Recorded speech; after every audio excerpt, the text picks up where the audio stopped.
नमस्कार। यो हो कास्की जिल्लाको माछापुच्छ्रे गाउँपालिका वडा नम्बर 8 ल्वाङ गाउँ।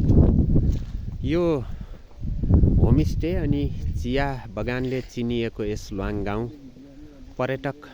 पर्यटकहरूको निकै भिड लाग्ने यस गाउँमा प्रत्येक घरमा होमस्टेहरू अनि यहाँको आफ्नै मौलिकता र छुट्टै हस्पिटलिटीका साथ पाहुनाहरूलाई स्वागत गरिने प्रचलन रहेको यस ल्वाङ गाउँमा सम्पूर्ण साथीहरूलाई म नवराज अधिकारीको तर्फबाट हार्दिक नमन तथा नमस्कार व्यक्त गर्न चाहे।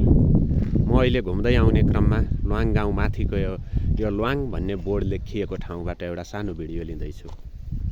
पारी देखिने रिबान गाउँ अनि यता भेडाबारी खोराको मुख गर्दै यता धम्पुस गाउँ सबै भ्यूहरू यहाँबाट राम्रोसँग देख्न पाइने यस ठाउँमा तपाईहरू कतिपय आइसक्नु भएको छ त कति नआउनु भएकोहरूलाई पनि यहाँ म तपाईहरूलाई एकपटक यो ल्वाङ गाउँ घुम्नको लागि विनम्र अनुरोध गर्दछु।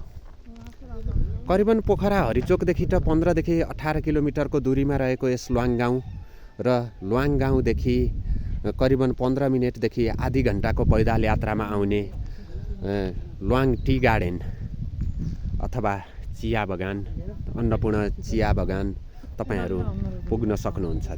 यहाँदेखि करिबन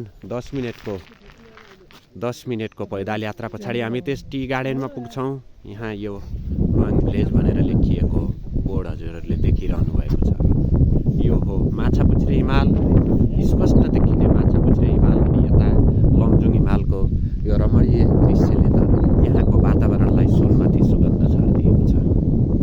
साथीहरू यो भिडियोलाई सबैले हेर्नुहुन्छ, अवश्य हेर्नुहुन्छ, हेर्दै आउनु भएको पनि छ, हेर्नु पनि हुनेछ भन्दै म पनि बिदा हुन्छु। हस्त नमस्कार।